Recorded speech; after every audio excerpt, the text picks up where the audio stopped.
Okay, this is the fourth video now on international trades, and we're going to look at trade restrictions and perhaps why countries may restrict trade. So if we think about trade restrictions, so even though trade may be generally a good thing, in some countries people actually decide to put a restriction on the levels of trade, and actually this happens with quite a lot of countries. Generally it's to do with price. So if we think first of all about tariffs on the imports of a particular good, perhaps from a particular country, it raises the price and therefore demand will fall, and it's an additional price to pay. We could think about quotas. Quotas is very much a way of restricting trade, so you just put a set limit on the volume of a particular good or particular service that can be imported and then provided, and then when this quota is reached, then no more can be imported. So it's not a way of increasing the cost, but more of actually setting a limit on the volume of these goods. But there is sort of a limit on this. If you raise the price, as you know, and you try and sell as many as you can, we end up with a high demand. And we all know that with a high demand, it has this impact of raising the prices. Simple supply and demand here. We could think about the subsidies for home industries, and perhaps to protect them from other countries which are competing. Administrative regulations, basically making it difficult, bringing in more red tape, making it much more difficult for other countries to actually import. And then there could be this favouring of domestic producers wherever possible. We could all be very much encouraged to buy domestically produced items, things which are produced in our country. If you think about why trade may be restricted, there's lots of ways it can happen, but we think about why. And we think first of all things like infant industries, and we're not referring to children here, but we're thinking about new sectors, perhaps beginning to grow something we're not actually expert in, perhaps new small companies, not really established. And I sort of use the example here of like seedlings in a greenhouse. It needs protection from weather and from the rain before it can actually be planted to start growing outside. So perhaps we've got these new industries, new sectors, where they're beginning to get growing, but they need a bit of support. They can't really compete at this stage without restriction. Then we can think about to prevent unfair trade practices, including dumping. And dumping can actually happen from other countries. They can actually deliberately dump things. They can make sure that things are subsidised, so they're sold particularly cheaply in a country, basically to destroy the market there. And China have been accused of doing this with some of their white goods. So they'll actually sell things in very, very subsidised to actually try and destroy markets in that country. To prevent foreign-based monopolies, I mean, no other country really actually wants someone else to have a monopoly. So you may actually impose a quota, a limit of a portion, to actually restrict how many can be sold, to make sure that the monopoly control of our economy is set in this country rather than in a different part of the world. We could think about to spread the risks of fluctuation markets. They go up and they go down, as we know. To reduce the risk of trade on consumer tastes, so to protect perhaps some of our traditional industries, and to try and prevent them being lost from outside organisations, and to take account of the externalities. So we think about things like the pollution, any problems, so therefore you could actually put this tax on it. Why might trade be restricted? So protecting our industries from abroad, it can actually protect the price, it can protect the purchaser. There are internal arguments over this, about taking advantage of market power as a purchaser, having a monopsony, as a producer a monopoly. And you could actually say, well, we actually really want to protect our declining industries. So our industries in decline, perhaps we put a restriction on, it will enable some of our industries to recuperate, to innovate, to pick up and to grow and to become more competitive, perhaps like we said about before with the infant industries. Of course, the other way of looking at it, we could actually be putting off the inevitable, and perhaps it's an area where we actually can no longer compete in a global market.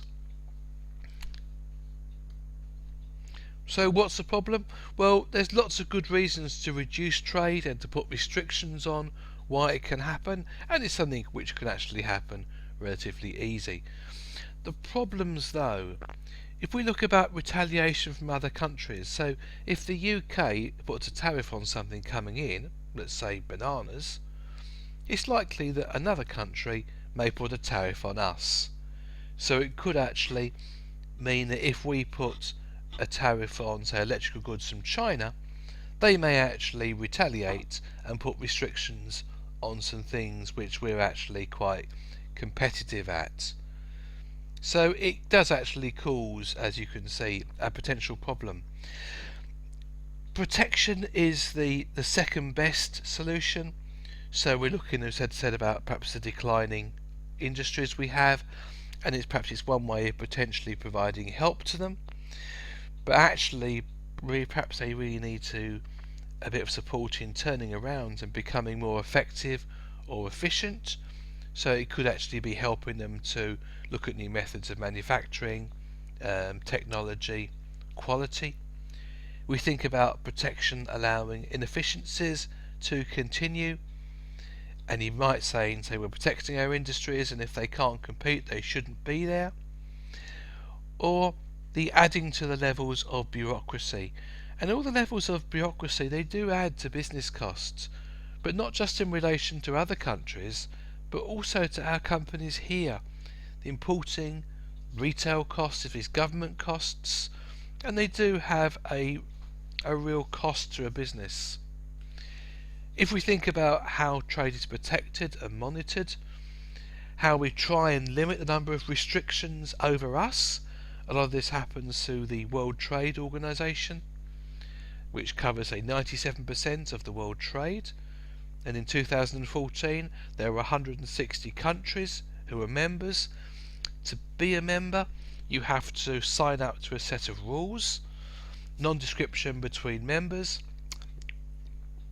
reciprocity on the trade reductions, the general prohibition on quotas, the fair competition, the commitment to it, and binding tariffs without negotiation. All things which are very topical at the moment in the likes of Brexit. Another way through is through the European single market. So in 1986, a Single European Act established the intent to create a single market between member states. In those days it was the EEC, which has now simply come on to become the EU. And we think about trade creation. It opens a large market for European producers and manufacturers. It's there to see a reduction in direct costs caused by barriers, thinking of perhaps the bureaucracy. It's there for economies of scale, with a potentially larger market, to expand and take advantages of them, as we've discussed before, to look at increased competition, to increase innovation and drive down the cost to consumers, and to increase customer services. Some of the criticisms though of the EU single market, there are a number of criticisms there.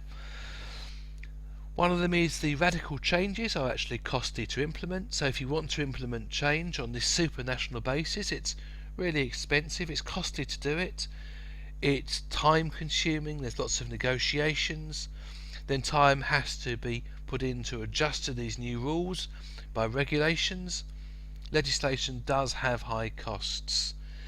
There's adverse effects on regions around the periphery, and it can apply equally to the UK or to the eastern borders of the of the EU, as countries around are more likely to trade with non-EU countries, perhaps Japan, US, China, and perhaps more so than countries in the heart of the EU zone geographically.